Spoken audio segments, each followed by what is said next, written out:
Dear morally outraged internet, you're fucking retarded. You've been hustled, bamboozled, conned by a con artist who got you to bet your life savings on a shell game, and now you've got to go home and explain to the wife and kids why you're going to be living in a shitty apartment on the wrong side of town for the rest of your life. Congratulations. That is a stellar use of your time. Now, there's nothing I love more on a Thursday than finding out that you retards are frothing at the mouth over nothing once again. That is brilliant. That is another example of social justice working. Now, I'm a fan of Stephen Colbert. I've liked him for quite some time. I used to watch Strangers with Candy, and that was a fucking great show, and Stephen was very funny on it. He played a great character and really tied the show together.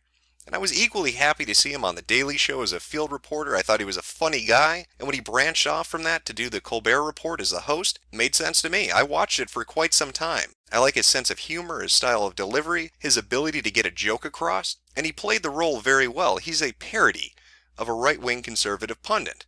And whether you're a conservative or not, you have to admit, he can be funny, and he can make a joke that will make you laugh, even if you don't agree with his point. So it's no wonder that he's so incredibly popular. But of course, there has to be a problem. There always is. And if there's not a real problem to be angry with, well, the internet will manufacture one to get upset about. And just what is that manufactured controversy today? Well, it would be this particular tweet. Now, I'm going to read this verbatim for you. This is what set off the firestorm of snowflakes, which you'd think is an oxymoron, but whatever. I'm willing to show Asian community I care by introducing the Ching Chong Ding Dong Foundation for Sensitivity to Orientals or whatever. That is just how insensitive. That is problematic. I'm sure there are children crying all over the country right now because that horrible tweet was let loose upon an innocent and naive populace. Now, sure, you could say, wait a minute. I read that Variety article where they said this is directly in relation to a show the night before. You know, the show featuring the Washington Redskins owner and his attempt to downplay the racial name of his team by setting up a fucking foundation for original Americans. That would be correct. Dan Snyder decided, hey, instead of addressing the Washington Redskins thing one way or the other, I'm just going to set up a Native American fucking foundation and call it Original Americans Foundation. Brilliant, Dan. That is brilliant. But of course, social justice warriors, well, they don't like to pay attention to things like context. That's spooky. You know, that requires higher level thinking. It's easier to get outraged over nothing. And so once the bullshit train left the fucking station, we've got a trending topic that's exploding all over the internet, and now you've got articles on USA Today and Variety, The Blaze, and everywhere else. I'm sure tomorrow you'll see Al Sharpton or Jesse Jackson on CNN crying about racism, or you'll see an MSNBC host hanging themselves from a rafter because it's just too traumatic to deal with. I mean, the gall of this man to tell a joke relating to something that was on his show. How horrible to do that. What is he thinking? Using a hypothetical parallel between something he's talking about to show how absurd it is. What? No, of course comedians don't do that. Comedians don't make jokes. They need to be socially active and be on point all the time. Because there are victims out there who just want to cry. Now, of course, there are going to be the naysayers out there who will say, wait a second, what about this tweet? For the record, @Colbert Report is not controlled by Stephen Colbert or his show. He is Stephen at home. Sorry for the confusion. #cancel Colbert. I'm sorry, what? No. You can't stop being outraged when you find out that the person you're angry at didn't even make the tweet or their show. No, you just keep being pissed off. It would be too easy to be reasonable. Being angry just makes more sense. But it's not like social justice warriors get upset over nothing. Well, okay, maybe they do, but it's not alright, maybe it is every day. But they're kinda reasonable. You know, like a pit bull if you hit it with a stick. And of course, we're all used to them never investing time to give enough of a shit to look into the backstory of something. They just like getting angry. Somebody tells them, hey, look over here, it's racist. And they froth at the mouth and they run over there. Like little rabies-infested dogs. It's expected. But what exactly is directing them over there? After all, if somebody doesn't tumble this, they're never going to know. It's not like they watch TV or follow the news. That would take away from their precious time of blogging about what victims they are. No, somebody had to point them to it. And that would be our con artist. Now, you've all met Adria Richards, and you've all met Anita Sarkeesian. Well, I'd like to introduce you to the new thing. This is the hip thing. This is New Coke, motherfucker. And her name is Soy Park. I don't know if that soy is in soy sauce or suey, like chop suey. I don't know. I'm just a racist white guy. I can't get names right. I don't check my fucking privilege. So to avoid confusion, I'm just going to call her P-Dog. Pizzizzle. Little P. Now this is her Twitter account. Look at the amount of followers she has. This is a famous woman. And she even has a Facebook. Take a look. 1,700 likes. Holy shit. I can't even count that fucking high. Now, little Pizzizi here is the one that got everybody all up in arms. She helped to spur this on, to trend this topic, to get everybody talking about it. And why wouldn't she? She is a social justice warrior. She is a feminist. She is there to slap Steven's shit and say, hey, asshole, even though you didn't tweet this, I'm going to blame you for it anyway. And then I'm going to sick a bunch of people on you. But I'm sure she's reasonable. It's not like she's crazy or anything. I mean, it's not like if we look through her Facebook posts, we're going to find out she's bonkers. I mean, those stereotypes don't exist. It's not like she's going to use Tumblr language all over everything she posts. Like she's going to use the terms ableist and age. Oh shit, she did. Well, you know what? It's one example. It's one example. Doesn't mean she's an extremist. I mean, after all, this is the person that started the original hashtag trending topic, not your Asian sidekick.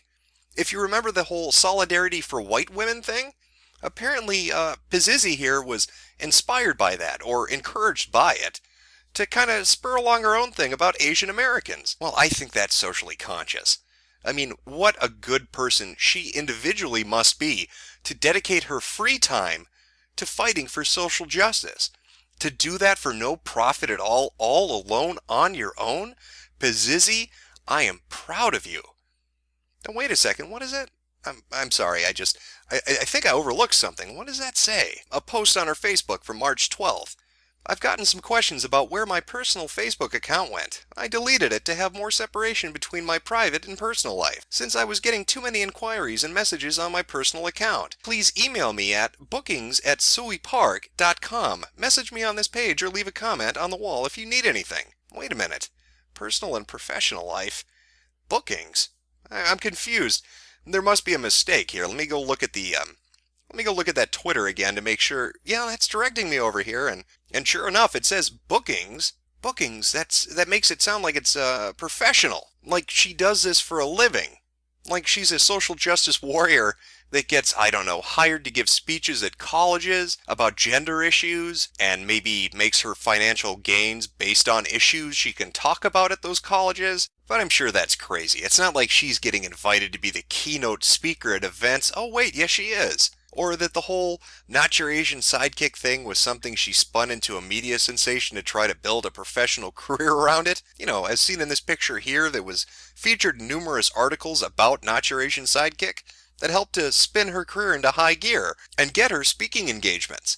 Now maybe I'm being cynical and thinking that she's drawing out this Colbert thing to try to spur her career on even further, to get more speaking engagements, to get invited onto mainstream media. I mean, it's not like she's a hypocrite and we can't listen to anything she has to say. No, this is a girl with principles. I mean, look at this. ICYMI, Not Your Asian Sidekick, is a radical call to dismantle capitalism, the non-profit industrial complex, white supremacy, patriarchy, and ableism. It was not a call to celebrate the mainstream, but to instead forge a new path for women of color, feminism, decolonization, and the uprooting of anti-blackness. Unless we focus on building new streams, we will be wedged in as a sidekick. Well, listening to that, you would think that she does everything for non-profit. I mean, it would be hypocrisy for her to take money for speaking engagements, or to give interviews to mainstream media outlets like this one, and this one. Obviously, she doesn't do this for the mainstream. She does it because it's a passion, and she's shown herself to be so very reasonable. I mean, tell me this woman is not the Rosa Parks of getting upset at fucking comedy. People, 1, disagree with me, or 2, disagree with me but don't want to receive hate. Neither of these things are solidarity. Cancel Colbert. All of you saying you're doing it wrong to me need to take a seat. I do not get paid to educate my oppressors. Dear Stephen at home, your years of satire have failed when your fans send rape death threats to an Asian woman for criticizing your work. Soy Park is against the racial institution of marriage that enhances state power and violence. This is a reasonable person. I mean, look at this stance against hatred and bigotry. You're wrong because my feelings told me so. White men. And she is a stickler for the First Amendment, as seen here. Constitutional values were written by a white dude responsible for genocide who owned hundreds of slaves. Don't care. So very reasonable. Really, the reaction to cancel Colbert only proves my point. Racist, sexist jokes and my mentions to justify a racist joke. They're not mad at me for being racist. They're mad that I pointed out racism and ruined their innocent fun. This is how white entertainment operates. Just vicious outrage that something entertaining to them might be taken away. Well, she seems like a doll.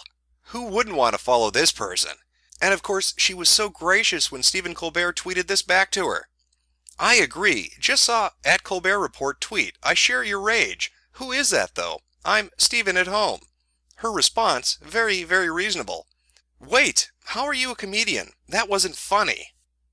I mean, once Stephen offered that apology, she immediately said, hey, let's back off for a second and rethink this. You can see that reaction right here. I'm not calling off Cancel Colbert until we get a real apology. Thank you, friends and allies, for sticking with me. We are still waiting. Clearly, P. Dizzle is a principled and honest, hard-working individual putting in all their free time and getting nothing out of this. Nothing at all. Only a racist, cishet white bigot who likes to lynch black people and rape children would ever question her, or her principles, or her reasonings for doing what she's doing.